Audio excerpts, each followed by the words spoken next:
start. All right. Welcome to the OC Bitches. Welcome to the OC Bitches. You all know who I am. Do you know who she is? Oh, gosh. Don't make me say my name. Hello, everyone. We are so happy to be back in our studio / pool house / backdrop Malibu heaven. Malibu, the OC, somewhere, but somewhere out there. This is season 2, episode 6, the Chrismukkah That Almost Wasn't.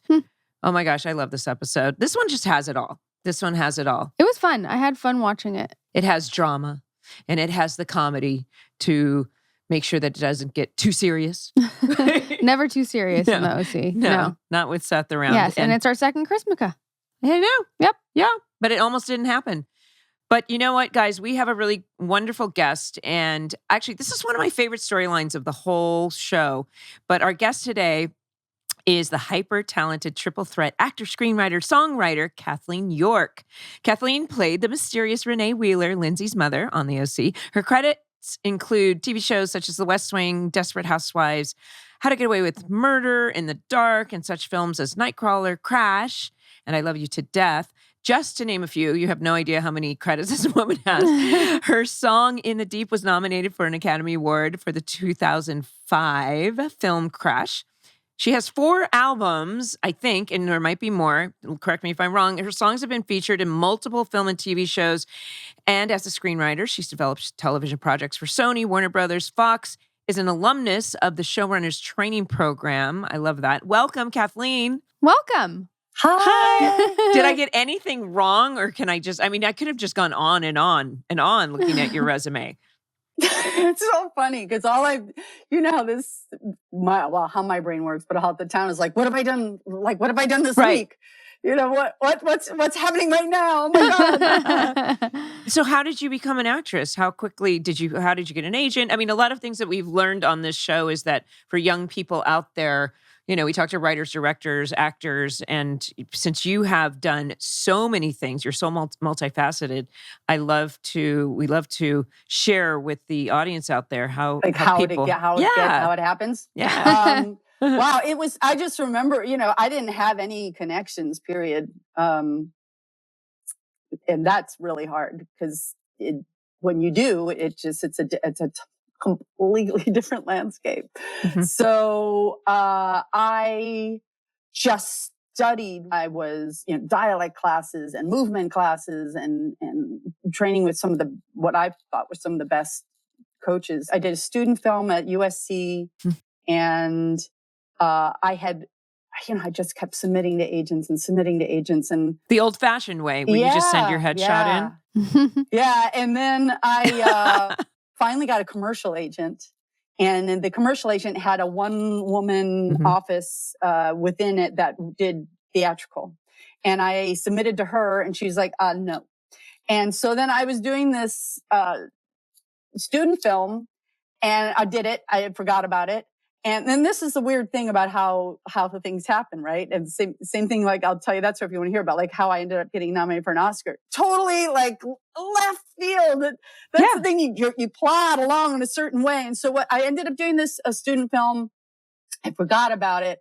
And then suddenly I get a call from this casting director's office out of nowhere saying, we were looking at the lead of that film, but we saw you in it. And we want to see you read for this film. And I ended up getting like 4 callbacks for the film. So then I called back that woman at that little satellite, and I just said, I have 4 callbacks for this film. Like, will you rep me now? And suddenly there was a job. And as we know how often that's the case, then suddenly people become interested when you've kind of done all the work. And so then she repped me, and then I ended up getting some tiny little 5 and under to just so I joined AFTRA, of course, which you can just join AFTRA. And then I got some little 5 and under role and something, and I was able to get my SAG card, and it was just like, oh my God. And then I just worked my ass off to just be the best actor I could be. So anyway, I just tried to be as good as I could because I had people tell me right to my face, you know you're not very pretty. Really? Oh my God. Oh my God. Oh my God. One of the first, so that little satellite agent, she went to a bigger agency. They wanted to meet me and they just said, you know, you are not beautiful and there's really not going to be much work for you. Oh my God. That's awful. So she told me this and I remember, it was on Wilshire. I remember walking downstairs and putting my head against the wall of the building and crying. And this woman just tore me apart. And this was supposed to be my new agency. And I was all excited. And yeah, she said, you're not very beautiful. So just don't expect for much, you know, like much. We can maybe get you a couple of tiny roles.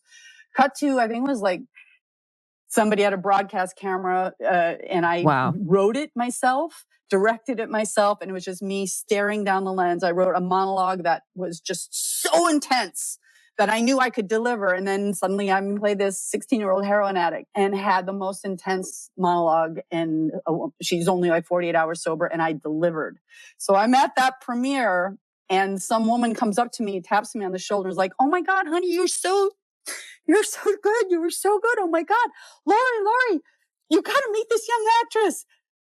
It was the mother of that agent who told me that was never going to be anything. So it was kind of full circle that the woman who told me you're never going to make it anywhere, she's at the premiere. Her mother is freaking out over the performance I did. And I have obviously agents of better anyway. So it was one of those full circle things. And I just looked at her and I said, hi, Lori. And I just was gracious. That was a sweet moment for you, you know? Yeah. It was the best. Oh my God. I'm very excited to be here now. Beauty standards, they're so fucked up anyway, but the diversity is what, you know, oftentimes it's like, sorry, you're not diverse enough, or, you know, you're too pretty. I mean, everyone gets something, or too pretty might mean that you suck. You know? Yeah. You know, there's always someone more beautiful than you. And it's just the standards are silly. It's such a fucked business because a lot of it is about the outer. You know what I mean? Like, they're just assuming like, oh, well, you look a certain way, whatever way that is, and you can't play this role or you can't do this. And they put a lot of focus on external and physical, which is so fucked. Like, you have to have such a strong center, you know what I mean, to be in this business. And I think that obviously takes some experience, some work, age, everything. And Mindy, I know you and I have done a lot of work on ourselves and we talk about therapy and whatever. All that. But like, it really takes strength and no ego to kind of, and that's tough as an actor. Oh, yeah. You know? Ego's a huge part of it. But when you have those moments like you had, so gratifying to be like, fuck you, basically. What it took for me to even be there, and what I had what I had gone through in the years prior to that was just like, wow, why was that necessary? You know, but I guess she felt like she was just telling me like it is. I feel like some agents, when they say, you know, you're not beautiful, you'll never get anything, that's because maybe then you think it's projection or something? Not so much that. It's that then they're not looking for talent and you don't want to be with them anyway. Yeah. You know, there are agents out there who are like, I'm sorry, you might look nice, but you are beautiful. I think you're a stunning woman. And I just think it's so bizarre that there's one standard of beauty and it's so silly. There's what's the famous documentary of the casting director out of New York and I'm not remembering her name. She gave me my first job, Marion Did Doherty. she? Marion Doherty. She gave me one of my first jobs. Oh, with pulling people from the series, people from Broadway, so good. Back in the Christopher 50s, Walken and like all the people that she does. I think she discovered De Niro as well.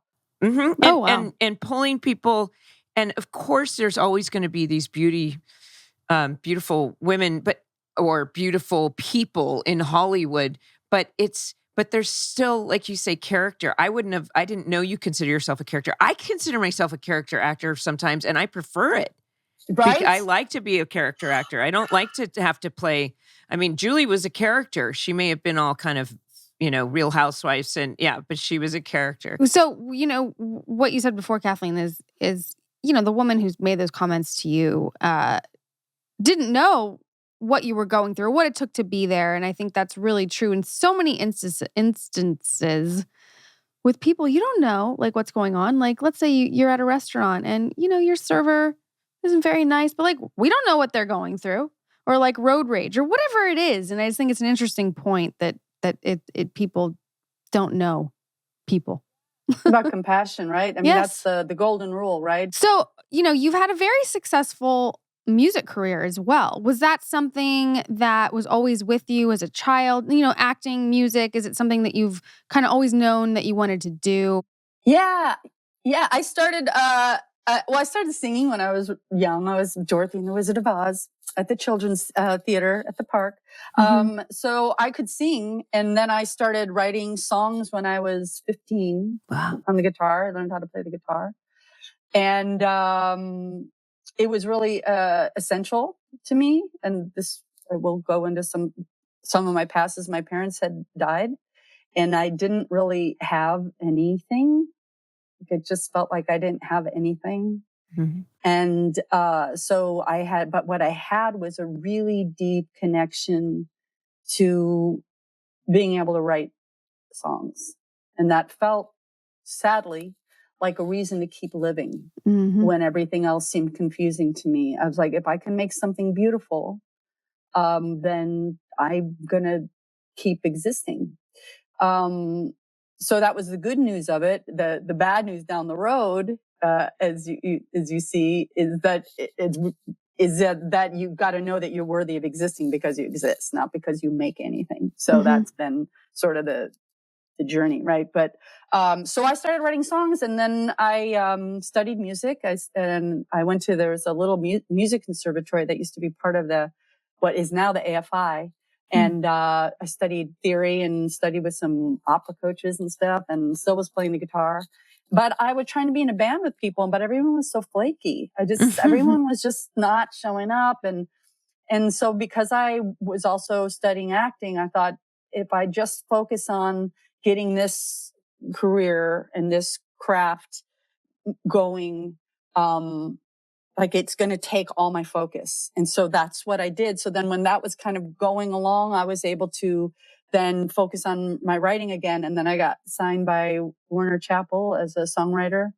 And then the weird Oscar thing, I was working on an episode of a television show that I honestly was not really interested in.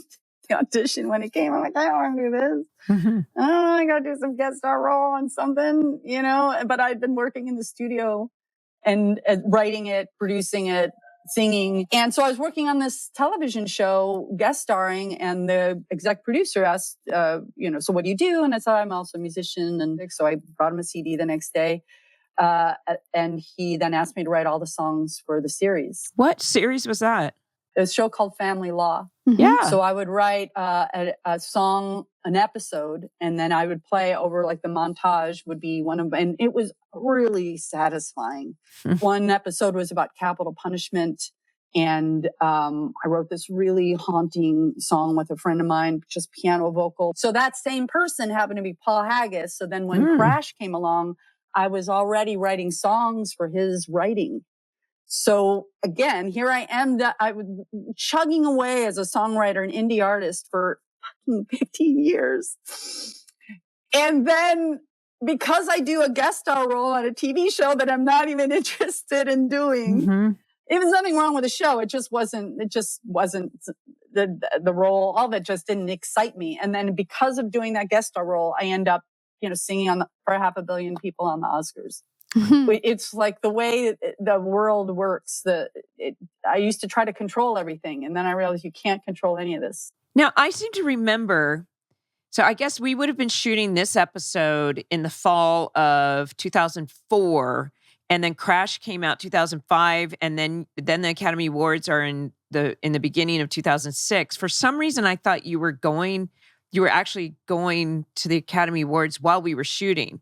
But I'm wrong about that timeline, right? Yeah, I was working on The West Wing when I was doing your show. Okay. And then what was great is because I ran into Ben the night of the Oscars. Oh. And when we were doing the scene outside, which I cry every time I see it. Oh. I've seen it now twice to prep for this. And just that scene outside when, Rachel, when you At the end.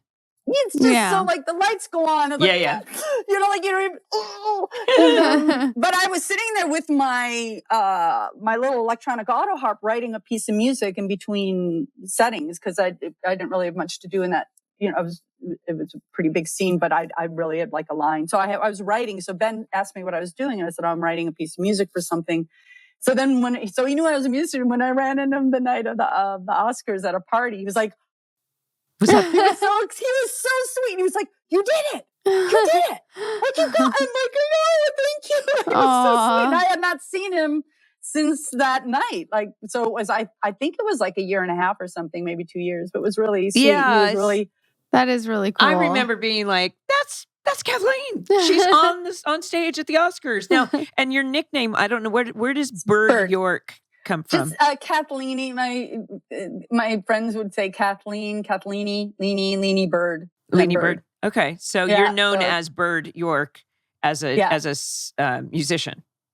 Yeah, and everybody pretty much everybody calls me that, and also my screenwriting is under that. It just became like the thing. So that's very cool. Yeah. Rachel, knowledge is power, and when you know more, you can make better decisions for your body, your health, and your future. There aren't many decisions bigger than having a kid, but for many women, their fertility is a big question mark. Now, I kind of went the spontaneous surprise route, but if you're not, if you like to plan and you know, make it work with your schedule and your life, there is modern fertility. That's why Modern Fertility was created. It's an easy and affordable way to test your fertility hormones at home with a simple finger prick. Mail it in with a prepaid label and you'll get your personalized results within 10 days. I love how this makes this information more affordable for everyone. Traditional testing with your doctor can cost over $1,000, but Modern Fertility gets you the same info at $159, a fraction of the price. Yeah, and if you go to modernfertility.com/OC, you can get $20 off your test. If you want kids today or maybe one day in the future, clinically sound info about your body can help you make the decision that's right for you. Right now, Modern Fertility is offering our listeners $20 off the test when you go to modernfertility.com/OC. That means your test will cost $139 instead of the several hundred or even $1,000+ it could cost at a doctor's office. Get $20 off your fertility test when you go to modernfertility.com/OC. modernfertility.com/OC. Okay, so during the pandemic, I actually got into at-home workouts and, you know, anything that I could just grab off the TV. But I've gotten a little bored. But that's why I was so excited to hear about FitOn. Yes, FitOn is free. I repeat, free. And it gives you access to over 1,000 workouts. There are workouts for every fitness level. So fitness newbies to pros like Mindy will all appreciate FitOn. So I tried the Ultimate 30-Day HIIT course, and I love how intense it is. It's a very, very intense workout every day. But then the program actually builds in 2 stretch days and a rest day. Rest is really, really important in working out. Yeah. So for me, I tried the 20-minute fit, which I love because, well, first of all, I don't like leaving my house normally. And then with COVID, and especially right now, I'm not going anywhere. So finding something easy and it doesn't take that much time and it's super accessible was perfect for me. With FitOn, you can take classes with world-class trainers, including Cassie Ho, Jeanette Jenkins, and Caroline Pierce. And take classes alongside celebrities like Gabrielle Union, Julianne Hough, and more. More than 350,000 5-star reviews. Join over 10 million people getting their FitOn. Work out for free anytime, anywhere. Text OC to 64-000 to join FitOn for free. Text OC to 64-000. That's OC to 64-000. Well, we're going to actually get into the episode. Let's do that. This is a big episode. I don't know. I'm just going to read the synopsis real quick. The whole gang is invited to Chrismukkah at the Cohen's house, but Seth's favorite holiday is nearly ruined as secrets are revealed that will change the Cohen family forever. Jimmy and Julie are more than friendly, and Seth, Summer, Marissa, and Ryan make a plan to save Chrismukkah. Chrismukkah! It was directed by Tony Warmby. Written by good old Josh Schwartz. The original air date was December 16th, 2004. Yes. Tony Warmby. Do you remember our director, the lovely Tony Warmby? right before, though, do you remember auditioning, or did they hand you the job? No, I do. Okay. Yeah, no, I mean, it would have been lovely if they would have handed me the job. It was challenging because I was shadow directing on The West Wing under the amazing Alex Graves, who's gone on to just direct everything. He's so talented. So it was a really coveted position to be able to shadow a director on. So I was in the middle of that when I got this job. So I was like kind of torn because I was almost finished with I think it was like 10 days of shadowing, but I was like, oh, take the job. Like, come in. And I had known Ian from another job. Maybe I met Ian then, because then I worked with him again on Bones. Mm-hmm. Maybe I met Ian then. Anyway, he's so lovely. Ian Quayton. Yes. He's the best. And then strangely, I'm friends with Norman, the Norman editor. Buckley. Yeah. Mm-hmm. Yes, and I shadowed under him on the job in the dark that I've been on. So he and I have been friends for quite some time. Then he told me he was the editor of the OC, which I didn't know. It was lovely. It was easy. And then I just found everyone to be so delightful on the show. And Peter, like everyone was so lovely. Were you aware of the OC at the time? Yes. Being popular? Yeah, because I had auditioned for the Kelly's role. Oh, okay. So I knew it because I read for the pilot. And what I thought the show was and what the show ended up being were two completely different things. It felt to me, and I heard you guys talking about that. I watched on one of your podcasts with Adam about how it just felt a little bit more of a straight soap in the pilot. Mm-hmm. And it became so much more than that. So I had kind of misread it. Oh, I did too. I thought it was a flat out, straight up soap opera. And glossy. Yeah, and it was just in glossy. I was like, I don't think this is what's the right step for me. But I had a really lovely meeting with Josh. So let's get into the episode, hey? Yeah. It's a doozy. It's a doozy. So in the beginning, okay, I think it is funny though. It's a chilly OC morning. I think it's morning, and 50 degrees is chilly. And Caleb and Sandy are sitting there on the pier. On the pier. And of course, I'm looking at it going, okay, it's morning, but I'm sure this was shot for evening because the sun's over in this way. Just little details that I look at, but I have a feeling it was shot at dusk. But this whole time, the storyline's been going on. We've been talking about, we don't really stretch these storylines out on the OC. They're usually like done within one episode, right? And Sandy's just kind of over it. He's like, I don't know what to do. Caleb thought he wasn't going to jail, and now it looks like he may be going to jail. And he's like, and he's scared. He's more scared of Julie, not jewelry. Well, you're scary. Julie. I'd be more scared of Julie than Kirsten for sure. Anyway. But yeah, like this whole secret and everything has been going on for a few episodes now, involved with your character, Kathleen, Renee Wheeler, who we found in the last episode finally that they had an affair. Yes, or that we finally found out when Lindsay said, "Mom, what are you doing here?" We pick up here kind of like what happened. Clearly, you guys just went, "Oh, I'm talking to Sandy," but nothing was revealed in the last episode. No. So nobody knows anything exactly yet. Except for the audience. Now the audience knows. There we go. We let the audience in on it. It's Chrismukkah time again.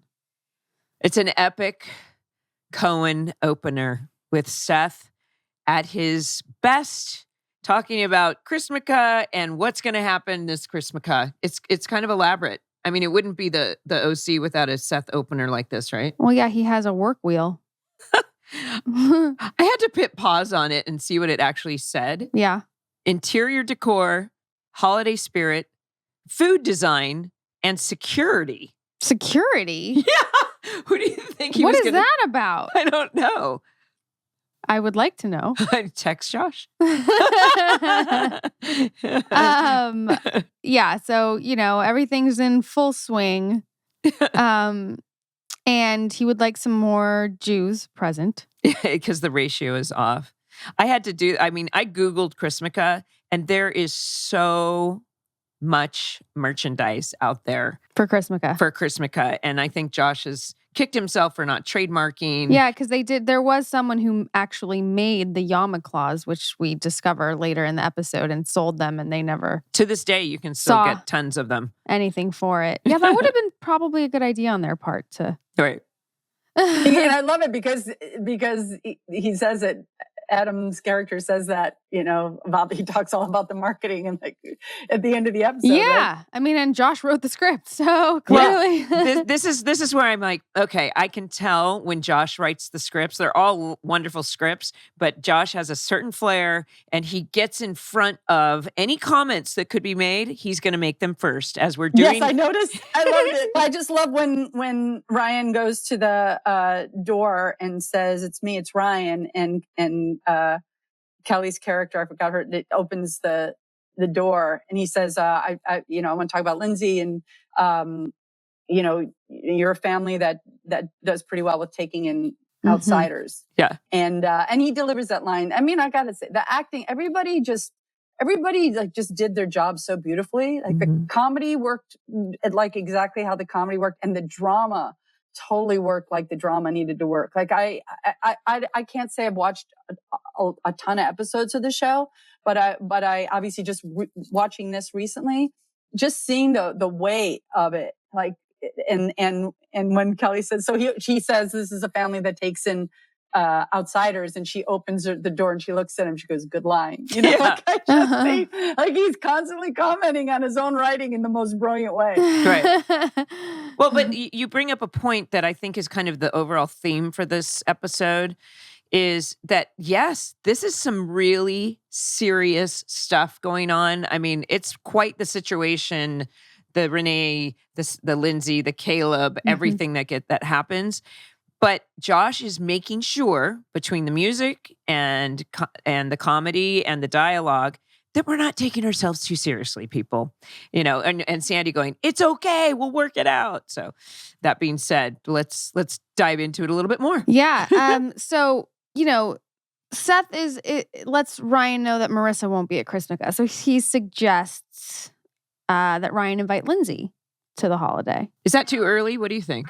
Well, have they already had the conversation where she is like, Nothing's happened. Nothing's happened. I mean, I don't know. My family was always open door. Like, I was just at my family and my little nephew just brought his girlfriend over and she hugged everyone and it was fine. Yeah. Yeah. Yeah. I don't think it's that big of a deal. I don't think it's a big deal either. But the next scene, probably one of my favorites ever. We have Jimmy, we have Julie, we have Jimmy on Julie, Julie on Jimmy. So a sex scene, Miss Melinda Clarke. Okay, can you tell I'm blushing? I'm watching this. First of all, did you have pasties on? What was happening under the sheets? Did you guys what was the protective wear? Okay, so first of all, I don't think I ever did. I think this is the only sex scene that I ever did in the show, except for the porn identity thing, which was like a joke. But you got to do it with Tate, which, let's be honest, not such a shabby deal there. Well, my other husbands were, Caleb and Mr. Michael Nuri and like I said, Bullet, and you had a sex scene with Tate. So how was that? Well, I don't know. I had to fast forward for some reason. You I was couldn't watch cringing. it. I was cringing. Kathleen, can you watch yourself making out with men on screen? For some reason, I was like, "What?" Yeah, this is. It's first hot. Of all, this is Tate. Oh my God, you guys look so hot. I think there's one of those things where it was like you get to know somebody. Tate and I are good friends, and you get to know somebody, and we're like, we get to go do this. Haha, it's fun. I don't think I don't know if there was pasties or not. For some reason, I don't think so. You may have just been bare bosom. Because there was some side boob or something. I think you kind of have to. I think you kind of I feel like it's... Yeah. You probably had something. I don't think you can actually be naked. No, you're probably right. Well, pasties... The early 90s, you could are basically these stickers that cover your nipples. And wearing a thong. Yeah. So... But what did Tate have on? Melinda's nervous over here. She's rubbing the chair. She's getting red in the face. She's schwitzing. Yeah. I don't. You know what? I have no recollection. You blocked it out. Like Rachel Bilson doesn't remember. I blocked it out. Oh, you're pleading the Bilson. Okay. You know what? It's interesting because we've never seen Jimmy and Julie like this. All of a sudden, they've gotten rid of their... That. Yeah, they've gotten rid of their resentments. They're divorced. And now they're going hot and heavy. And she's like, is this adultery? Well, yeah, it's the definition of adultery. You're cheating on your husband with your ex-husband. Yeah, but do you want to stop? She's like, no. But it's fun to see that. To me, it's watching Mindy and Tate, two friends, like having fun, because we really just did have fun. I love you guys together. I say it every time you are together. In the reboot, it's Jimmy and Julie are together. That loser. Watch what happens when he comes out in the next few episodes. But anyway. It's a very fun scene. Anyway, there we go. I enjoyed it. Sandy meets with your character, Kathleen. Yes. Renee Wheeler. On the pier. On the pier. Do you remember, was that the Redondo Pier? It probably was. Yes, it is. I just remember one thing that Peter said. He's just such a sweetheart. You know, I've been doing this so long. Every time they say action, every time they say camera rolling, I get a little nervous. Like, oh, did he really? God, yes. And I just love that because it's kind of true, like to just never get blasé about a job like this, you know, where you're playing humanity at its peak, right? Because nobody wants to watch a person just hanging out, scrolling on their phone or something. Right. I'm sure we've all worked on those jobs where you could tell the people have been doing that show too long and they've kind of half checked out, you know? Yeah. I just loved when he said that and it always stayed with me. You know, and that's an interesting thing over the years. You never know when your adrenaline or your, I don't know if it's stage fright or nerves or whatever, but it's important as an artist to make friends with that feeling. Yeah. Because there's a reason for it. When you get adrenaline, your body gets hyper-focused. Just like if fight or flight is, the lion is chasing you. There's a reason you get adrenaline and hyper-focus. But that little feeling of like, here we go, can help you focus and give you that energy. But in that scene, I wanted to point out that this is the first time, this whole time it's just been a little bit like, why won't you talk? Why won't you talk? And finally, Renee says, we get a little glimpse of what she's going through, that she's kept this from her daughter for this long.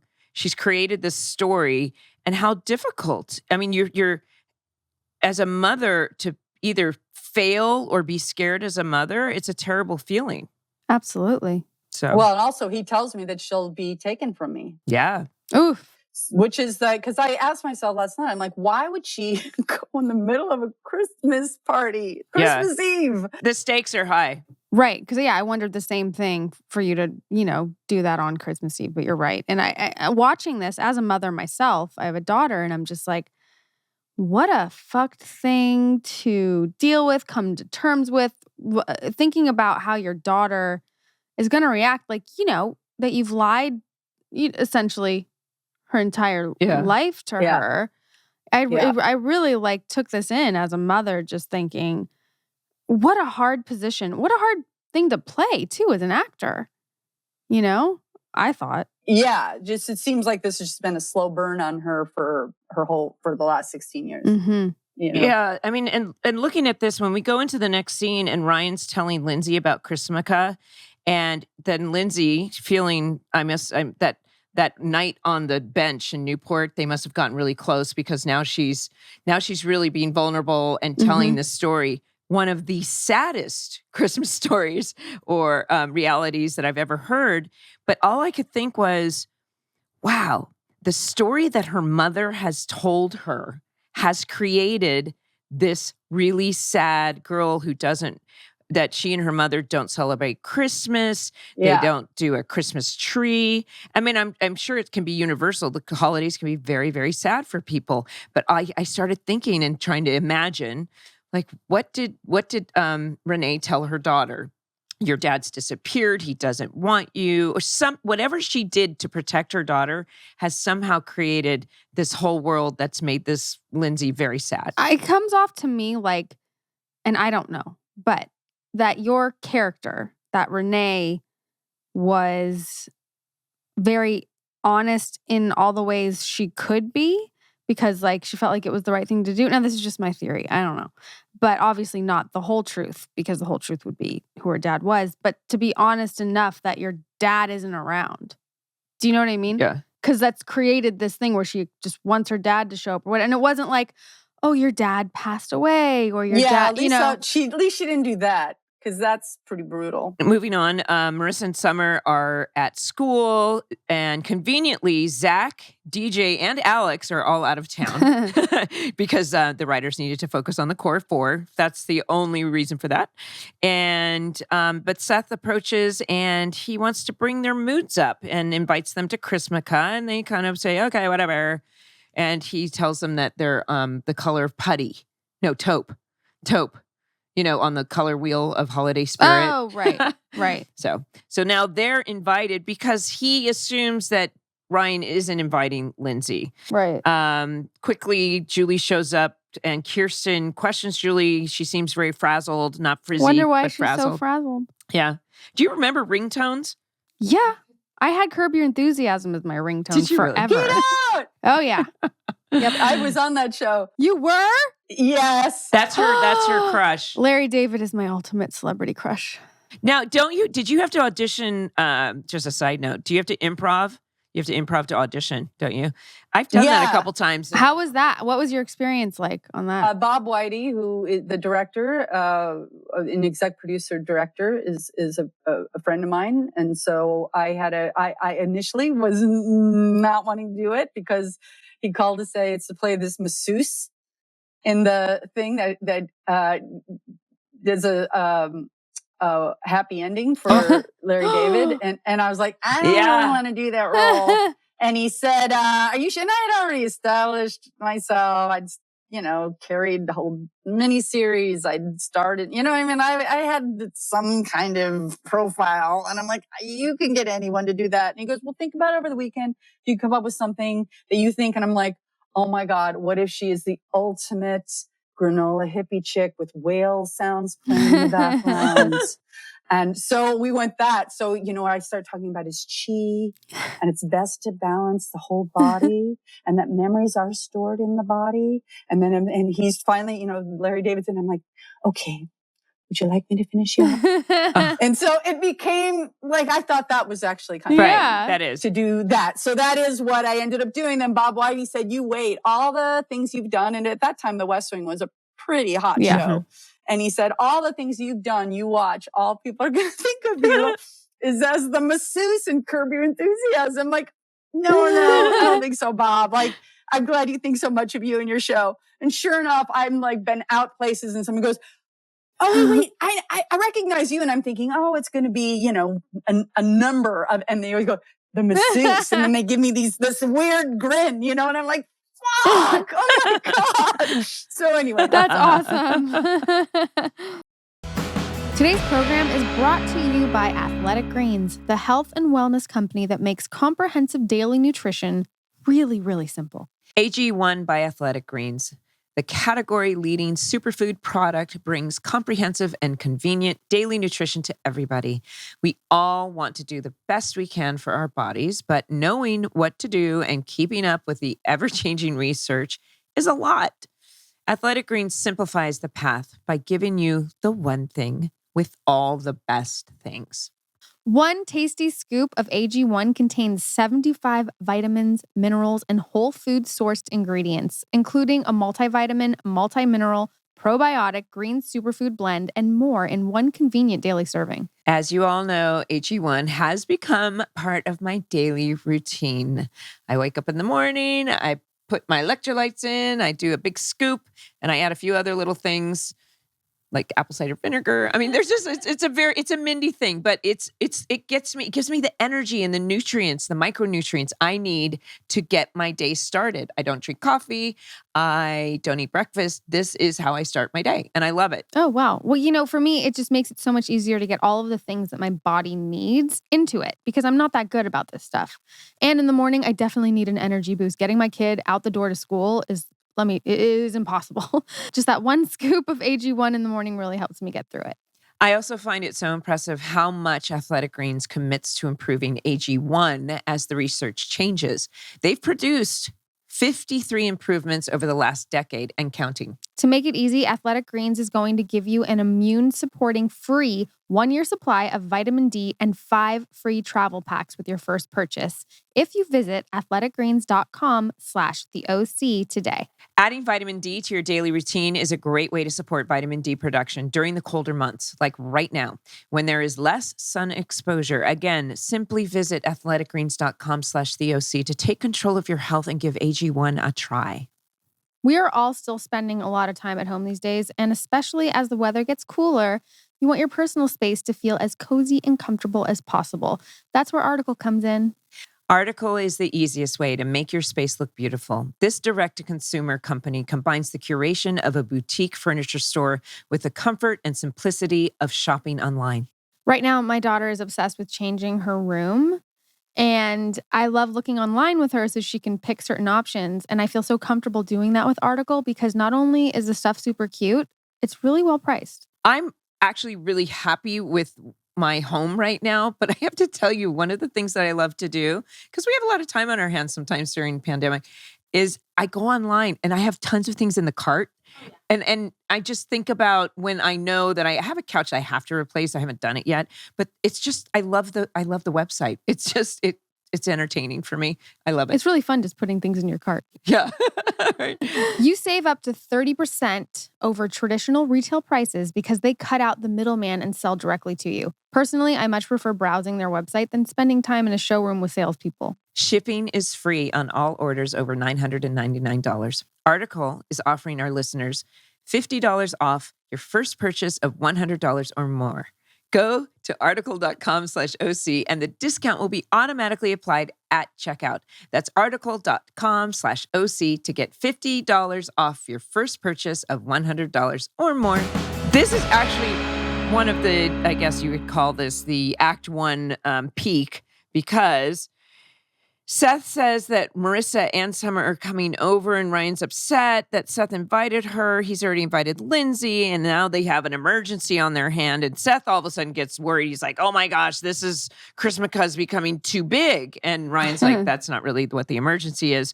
So of course, Sandy's out there and he basically says that it's not cool for Lindsay to show up. Right. And Ryan just, it's so sweet. He's like, oh, okay, I'm sorry to impose. And they joke about it. Yeah. What is he, what is she, the drug dealer or the illegitimate love child? And Sandy drops the tongs. I just feel like Sandy's like dying to tell someone. Right? Because he can't, like. I was actually surprised that he didn't negate it or. Right. And he tells the kids. I was too. Yeah, I wondered. Yeah, I had the same thought. So for the purposes of the script and television and dramatic effect, I still loved it. I was like, oh, watching the scene, forgetting this had even happened, and the boys going, what? How did we guess this? And Sandy saying, this stays between us. But the fact that he hadn't shared it with Kirsten yet, his wife, and he let the boys know, I felt that was a big no-no as a parent. Yeah. Sandy's been really compromised this whole storyline. Yeah. And like what to do, and he certainly didn't have a good poker face then. No. And he's a lawyer and he should have a good poker face. But also Seth didn't really react. Like, if this is Caleb's love child, that's your aunt, dude. Lindsay's my aunt. That is your aunt. Yeah. Probably younger than you. But you know what? Like you wrote, huge bomb. And it's good. It makes for great television. The next morning, so this is, my thought was, the next morning, Ryan's just getting ready. I'm going to go tell Lindsay she can't come. And I'm like, what about the fact that Caleb has a daughter and they aren't commenting on that? Oh, yeah, they don't. They don't really comment. Seth is like, oh, okay. And they just talk about uninviting the girls. And my mind is like, it's such a big deal. But the next, the next scene, here's where Josh is saying, okay, guys, meow, meow, meow, meow, meow, meow, meow, meow, that meow, is so meow, good. meow, meow, meow, meow, meow. So telling us it's funny. This isn't that dramatic. It is. I loved how they used that. Cat, that was good. Whatever that is. It's Carol of the Meows by Gooster. It's an actual, Guster. Sorry. Yeah, it's very funny. Because this is huge drama going on. I mean, this is like the biggest bomb dropped. Yeah. since Teresa was pregnant. This is a bigger situation. This is a bigger situation, but one sure. of the absolutely most adorable scenes from Shannon Lucio. Yes. And we get to see her just filled with the holiday spirit. And it's so sweet. And she makes, what does she make? The Yarmulkes. So sweet. I don't have one on. No, we should have had him on. I know. She does pronounce it Yarmulkes in the first scene. Yeah. I noticed that. Okay. But it is written that way. Yeah. But I feel like it's supposed to rhyme yarmulke. It is yarmulkes. Yarmulkes. But it's so cute, and she makes it, and she's so excited. And it seems like, I think, well, for Christmas for the first time in her life. Yes. We keep saying this over these past few episodes. It's so nice to see Ben acting in some scenes where it's not so much drama. And he's smiling, and they're truly having a good time together. And I've noticed that, I think at the time, we talked about this with Shannon, at the time, the teenage audience were very anti-Lindsay. But watching it when you're older, you really actually see the wonderful appeal between the two of them. Oh, yeah. I love them together. Seth goes with Summer to pick out a Christmas tree because he wants to uninvite her. Right. But I love how Summer, she's an expert on trees, but she calls the tree minty, not minty. Minty. It smells minty. Are trees minty? Maybe there's minty undertones in the Douglas firs. I don't know. Like a wine has minty, yeah, it has minty notes. Pine. She knows the notes of Christmas trees. But then she's such a tease when she goes, mistletoe. And kisses him on the cheek. Yeah. She's very, very chipper. I know. Oh, you know what? I this is a good point. Summer's been real cranky for the past few episodes, fighting with Seth, and he gets, in the school, she says, "Oh, I forgot about your holiday," and Summer was a little cranky, but here she's like, "You know what? I've got." She's very into the Chrismukkah spirit. It's good to see that. Yeah, I just love it. I just saw her as the spirit of the whole piece, of the whole episode. Obviously, because she saves Chrismukkah. But even through the whole thing, you're just sort of breezy and bouncy and adorable. She's pretty up in this one. Well, we also made the declaration that we think that Summer is she emerges as the moral epicenter of this season. You have come up with this theory. Well, because she does. She's like Sandy was kind of that. But Summer ends up being that as this is your arc, the beginning of your arc of this intelligence and this really evolved woman. Then compared to the pilot, well, yeah, sure, it's happening, honey. So Seth can't uninvite Summer, and then we learn next that Ryan couldn't uninvite Lindsay. I mean, how could he after the Yarmulkes? I mean, when Ryan says that he couldn't invite Lindsay. And disinvite, you mean? He couldn't uninvite Lindsay. And it's such a funny moment. And Seth's like, why? And he picks up the yarmulke, hands it, and he can't even look. And it's a thing of beauty. It's just this. Yeah, I was Seth's laughing. reaction to the yarmulke. Yes. He cannot even believe his Chrismukkah luck. But of course, yes, that's when Marissa and Summer show up. And yes. Yes. Jimmy shows up. Everyone's showing up. Julie. The Grinch and Mrs. Grinch. Caleb. Everyone comes. You're so ballsy. Julie kisses Jimmy in the kitchen with everyone else, like in the next room. And he's eating like orange chicken. Yeah, and I'm thinking you're kissing like a greasy orange chicken mouth. I mean, carnal desire. Well, that is when you think about it. It's like she's not being careful at all. No. Sandy, Kirsten, and Caleb, they're right behind her, and she goes in, and I'm like, Kirsten just saw that. There's no way. She didn't. Well, she has to be on to you. And would she be mad? Oh. Or would she expect it? I don't know. Or would she be happy because you won't be with her dad anymore? I don't know. But I don't know either. Anyway. Okay, so now Renee drops off Lindsay. So sad. I know, and you try to convince her to not go.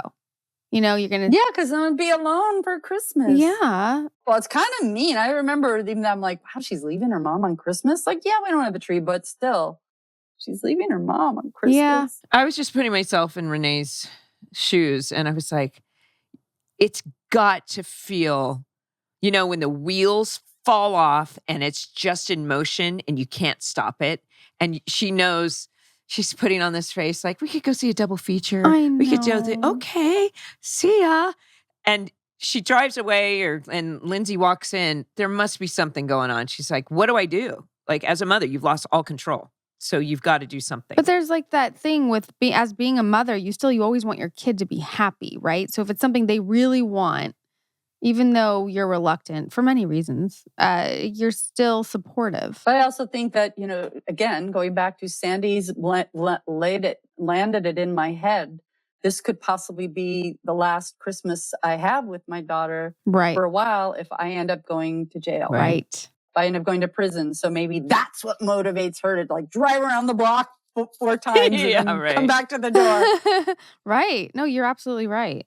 And the sooner that gets done, the sooner that's revealed, the quicker all the legal situation will heal itself and take that off the table, obviously. Well, and I think Caleb has the same idea. I mean, Sandy's been hammering at him since last season to come clean. And he finally says he's going to tell the truth, which, by the way, this is the first time we're seeing the new part of the renovated house. But if you didn't know that was the reestablished or the brand new construction, that's on a side note. It's that new room. Right. Caleb saying, I'm going to tell her, and Sandy saying, boy, you've got timing. But there really is no good time to ever say this. No. Ever. But of course, it makes for good television that everybody's going to be there. Right. And just on, that note, Renee rings the doorbell. Yep. And you want to talk to Kirsten. Dun, dun, dun. I want to talk to you. And Kirsten says, okay, let's have a glass of wine. And Caleb walking in. I love how it's Renee, Caleb, Mom, Lindsay. Of course you know she's there. But those are some classic OC. It was so well done. I mean, that could have gone wrong 1,000 ways. Right. It could have been campy. It could have been, we've all seen soap operas, daytime where they don't handle it well. Mm-hmm. It was just so perfectly done. Right. I just think the acting and the writing and the editing was just, the tension built just right. And I never felt like I was being manipulated or that it was becoming sentimental or soap opera. Right. Like it just flowed. I thought it really flowed beautifully. Yeah, and I just, everybody's there. Just like in Thanksgiving when we had a big scene like that. Right. Everyone's there. And the huge bomb is dropped in front of everyone. Well, he doesn't actually say it. No, he doesn't have to. And he says, I made an error in judgment that could have ruined my marriage. And poor Lindsay says, oh my gosh, you're my father. Mm-hmm. And so Lindsay runs off, and then Renee has to run off after her. And Caleb walks up to Kirsten, and I don't know what to say. Whack. Yeah, she really gave him one. But then he goes to you, like, you're not going to have a problem with it. He just like goes to talk to you. And then Julie's slapping Caleb. Even I laughed harder. Out loud. Yeah, I laughed out loud. That was and she goes, you should one. be ashamed of yourself. Yeah. And it's like, I think everybody, even I was like, why is Julie mad? I know. And Jimmy says, I'll go take care of your mother. And then to Marissa. Yeah. Yeah. And then everyone runs away, and it's left with Summer and Marissa sitting there. But it's like, it's so fascinating that and then of course, here we go. Kirsten has this huge reaction. My first thought was, is everyone overreacting? Is it possible? Or you can never tell anyone how to feel, but Kirsten she goes to the moon and back. She's like, how dare you do this to Mom? How dare you do this to me? And throwing the vase. And all I could think was, there's a lot more going on here. It's not about what she just heard. This goes back to her. This defines her entire relationship with Caleb. And we only get little snippets of it. And it's left up to the audience to make that decision. Because there's a lot of that she talks about that she's only indicated in the past. Right. I mean, that is a pretty big thing, though. You've had a sister you didn't know about for 16 years. Well, not only that, but just knowing your mom was cheated on. That's a pretty awful thing. Yeah. Whoever wants to see their mom get hurt. No. Then I put myself in Lindsay's place of, my mom told me a story. Is the painful thing that Caleb is my dad, or is it that my mom lied all these years? Or that my dad lied, or it's that two people. No, and then I wanted to bring this up. Caleb really had Renee in, like you said, almost a prison. Like why she chose, like I'm going to continue to pay money in a trust, which I would assume a trust is essentially for the child, but I'm going to maintain this money, these payments, but you have to go along with what I want. Mm-hmm. You think Caleb was dictating what the parameters of this trust were, and I don't know what choices you made as an actor, but it just that's how I filled it in. I don't remember. All I remember is just the being on the other end of her finding out how I betrayed her. Yeah. Just then seeing when I watched the scene, I'm like, oh yeah, okay, I was in a lot of pain. And then like it's all over my face, like how painful it is to hurt. Again, just like I said, who wants to see their mom get hurt? And then alternately, who wants to see their kid get hurt and know that you've basically just seared your child's sense of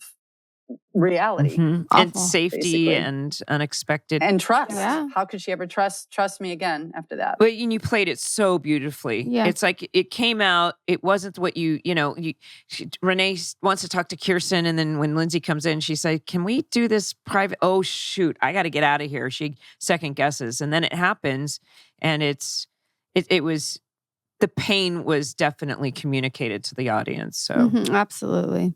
So, as we continue, Ryan goes to check on Lindsay and he won't let her alone.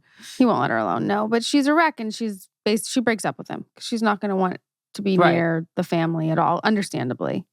It was sweet. He said, I just want you to know I'm here for you, which is in any situation that's devastating. That's all anybody really needs. It's like, I can't fix it. I can't change it, but I'm here for you. So it was a lovely gesture.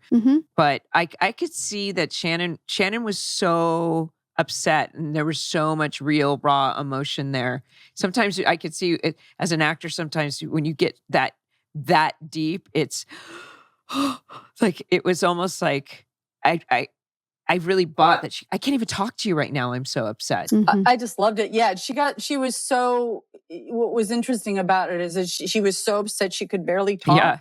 And she had to get, the character needed to communicate, but also the actress needed to get the lines out, right? So she, and what was interesting is she was so upset that her voice got really high, and she became like a child. Absolutely. I can't, and you just saw that everything she was trying to protect, like she became this little, her voice sounded like she was 7 or something. Yeah. It was really, really touching. And of course, because we both all loved Shannon so much, like just to rewatch it and knowing her life and watching her, it just hurt. You're like, no, I don't want Shannon to hurt. Yeah. Right. And of course she's Lindsay, but I'm like, no, Shannon. Yeah, absolutely. I do have to say, here's something just really quick going when Kirsten's crying and she locks herself in.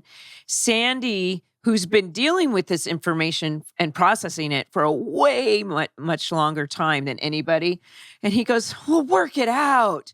And that's an interesting perception of the world. Everything is, it's okay. We're going to be okay. We will work it out. And she's like, I'm mad right now. Just let me have my moment, So of course everything's going to be okay, but she's got to live with it for a little bit. But I'm glad that we have that voice of Sandy saying it'll be fine. The Sandy voice. So everything's gone to shit, so to speak. But once we're at the diner with Seth and Summer and Marissa and Ryan, Seth's convinced Chrismukkah is canceled, and Summer, of course, is like, she's the sweetest thing. She's like, well, because even Seth goes, okay, Tiny Tim. She's like, Chris, but then she kicks him under the table. Well, of course. Yeah. But yeah, no, she's like, and I have a plan. Right. Yes. And the plan, they have to borrow things from Jimmy's boat. That's sort of funny. Yes, it is funny. Especially because they ask for an extension cord and a generator. And Jimmy goes, yeah, it's around the corner. Yeah. Yeah. He doesn't help her. No, he doesn't. You go grab that generator real quick. Because I'm guarding the door. Because who's below deck? Julie Cooper herself. Well, she's convinced herself. Here. Okay, so here's the thing about Julie. The way she's behaving is when we saw her in Marissa's room and Caleb says, I need you to forgive me. And she's like, I don't know. I'm not going to forgive you. Why is it such a big deal? Well, it's because deep down, she's like, first of all, we can put the focus on Caleb. And now she's actually envisioning leaving Caleb. Right. She wants to be with Jimmy. Well, like you said this earlier, Kathleen, where Julie says, I want to be with you. Yeah. And you love Jimmy. I want to be with you. You love Jimmy. I've decided. Oh, absolutely. Yeah. We've seen that. They've definitely, and now she's fallen back in love and realized, there's not chemistry between Caleb and Julie, but there's chemistry there. So I love this next scene with Lindsay and Seth. So Lindsay's on the beach and Seth goes to find her and he's being really cute with her. Thank goodness for this scene. I think this is one of the best scenes, and the fact that he goes to see Aunt Lindsay and it's and she flat out says, he's like, really in the big scheme of things, it's not that big of a deal. She's like, yeah. It's a huge deal. It's a pretty big deal. But he does exactly what we're talking about. That the life lesson is no matter what doesn't kill us, makes us better. And he's there to say, oh no, we comment on everything. We make humor for everything. My favorite thing is that he brings her a Cohen stocking to be part of the family with the wrong name on it. Laura, because that's the last one they had at the store. I laughed out loud. But I also love Seth being genuine and maintaining his humor at the same time. Yes, it's his way. He's our Chandler Bing of the show. Right. He does everything through humor. One of the things that I was going to say about the scene that you were talking about when Ryan does say the right thing to Kirsten to get her out, this is a good comparison to Julie and Kirsten. It works on her because ultimately she's not a selfish person. When he says the one thing that can get her to say, he's like, I'm worried about Lindsay. And she says, oh yeah, let's not think about myself right now. Whereas Julie is so selfish that it's all about her. So that he knew exactly, he knew at her core, whenever a human being is having a difficult time, I tend to give myself to somebody else so that I don't have to think about my own shit. You know what I mean? That's a very let me think about my daughter. Let me think about so he knows exactly what to say. Kelly was so good in that. Yeah. She was so good in that. Agreed. We tend to do a lot of spoilers, but we're starting to see what's going to start happening with Kirsten in this next season, that there's a lot going on underneath the surface, and she's the best actress for this role. I love it. Now we come to Seth and Lindsay. Walking down the street. Yep. Towards Lindsay and Renee's house. To find the house completely like Griswold decorated. That they did in a few hours. That they did in like an hour. With Summer's generator. How she got that tree. Whatever. No questions. They were drinking coffee at the diner, so yeah, a lot of motivation. It's completely decorated. Maybe This Christmas by Ron Sexsmith plays.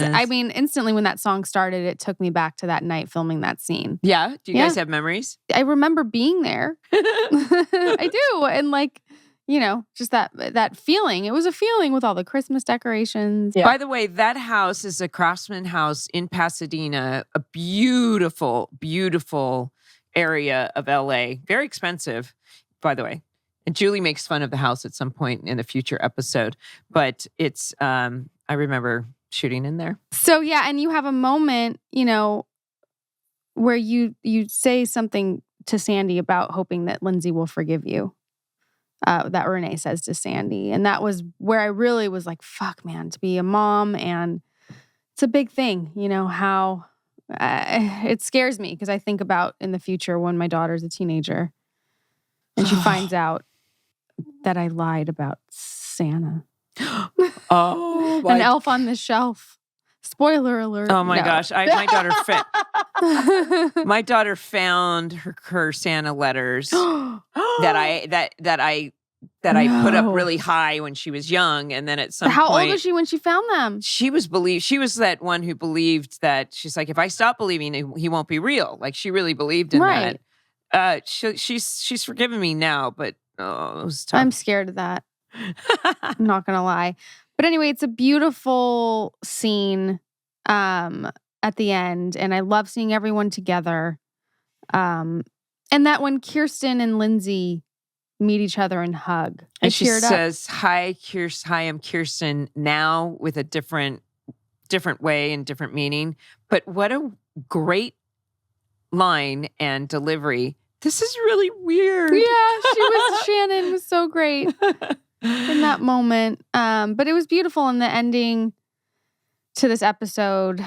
There's a lot there. And Seth with his improvs, and not to give Summer a latke because it gives her gas. I laughed. Adam. You know Brody. what? This episode I actually did watch. I watch with subtitles now because there are so many things that you miss, especially with the Seth character. If I could recommend, I'm sure you all watch the episodes, but watch with subtitles. You may have missed some things. There's some great dialogue. Josh did a great episode on this one, and yeah, everyone did great. So much fun. Kathleen, you're so wonderful as Renee, and took on such a beast of a storyline. Well, the beast, it was that scene, the reveal scene was the beast of all scenes. There were 11 POVs on that, right? I just remember the kitchen scene going on forever. And I remember you guys had a rule, which wasn't on any other set I'd been on before, that if your cell phone went off during a shot, you had to put $50 in a bucket. Oh, yeah. Is that right? A jar. I was going to say $20, but it was 50. Was it 50? I was like, man, that's steep. That's steep. Yeah, but I remember that scene was an endless scene. So that's the tension that people are watching that happens in that scene. What they don't realize is that we were holding that tension for like 6 hours or something. Like just shoot again. Now we put the camera there and get their reaction. Everyone's staying in this hyper tense place. Absolutely. A scene like that, when everyone is in the same room, it's rare that we're all in the same room together. I remember Allendale, I remember off screen, we were just joking around and everyone was just in a really good mood. And usually that happens for about the first couple hours. And then by the end, we're all like, okay, now we're doing it over and over again. But there was one funny moment that I didn't make a point of when we were talking about it, that somebody says, "What the hell is going on?" or "What's going on?" And Jimmy and Julie come back from a quickie and she goes, "What's going on?" Like they both have this smile on their face. They just got away with it. And it's like, what did I walk into? You know what I noticed in the credits? Allendale, was he a regular? Yeah. He became a regular in this season. Okay. Yeah. But yeah, those scenes with everyone in it, and particularly Summer and Marissa are just in the background, It was an easy episode for you guys. Oh, I loved those scenes. Yeah. Are you kidding? The ones with everyone in, and there was so much dialogue, and you had to shoot it so much, and I was just standing in the background. I'm like, I'm good. I did notice you had a reaction during your POV, or your face is right over Shannon's shoulder. Uh-oh. And right out of focus, your face is like, whoop. Oh, zoinks, scoobs, what's going on? Dropped a doozy. Anyway, that was the Chrismukkah That Almost Wasn't. And to this day, people are celebrating it everywhere. Chrismukkah. Yes. But we have some voicemails for you. We have some voicemails for Kathleen, if you don't mind hanging around to hear them. Hi, Kathleen. It's Hannah Garner here in West Virginia. I'm just curious what your experience was on the show as far as coming into a show that had such a huge fan base and huge ratings every single week. Did you find yourself getting recognized more in public for your role on the OC? And what was your overall experience? Was it, overwhelming, or was it exciting? Thank you. And then to Rachel and Melinda, I just wanted to thank you both so much for doing this podcast and taking the time to revisit these episodes each week. I know I look forward to it. The OC is my favorite show of all time. I've rewatched it no less than 10 times total. So love it. And it's really nice, having you all go through it and get some behind the scenes information that maybe we weren't aware of before. So again, thank you guys so much. Aww. Have a good day. Oh, I love Thanks, that. Hannah. Bye. Okay, so it was an absolute joy to work on the show, and primarily because of the cast. Everyone was just so lovely, every single person. And my first scenes were with Peter, and Peter just couldn't have been more welcoming and kind. And it's always awkward to be on a show that's already established, because it's almost like, walking into a high school where all the groups have already, from the crew to the actors. So it was nothing but a great experience. And again, Shannon and I became friends and still are. I think I got recognized once at O'Hare Airport.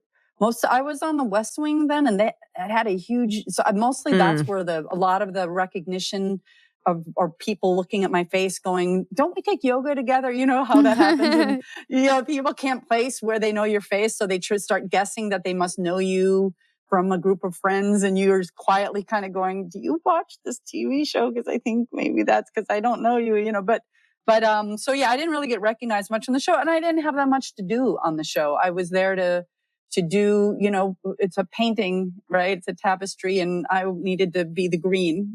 Actually the red, right? Because it was, and I needed to just add my color to it, and do it as humbly and simply as I could, and because the show was so magical and fun and a hybrid that I don't think anyone had ever seen before. Mm-hmm. And I think that's what made the show so special and endearing. And it's all because of what you guys did. Like I said, we both had read the pilot. It was a very well constructed pilot, but it wasn't what the show ended up being. And between the cast and Josh and when the writers, what you guys spun some real unique magic. And congratulations. Oh, thanks. Glad you were a part of it. Well, Kathleen, thank you so much for joining us. We really appreciate you taking the time and talking with us. Thank you for inviting me. And, I hope to see you guys out in the world in person so I can see you properly and say hi. It's been lovely to reconnect. And Thank you so much for taking the time. And I loved your character. Bye. Thanks for watching this video. Be sure to start with the pilot episode and catch all of our episode recaps.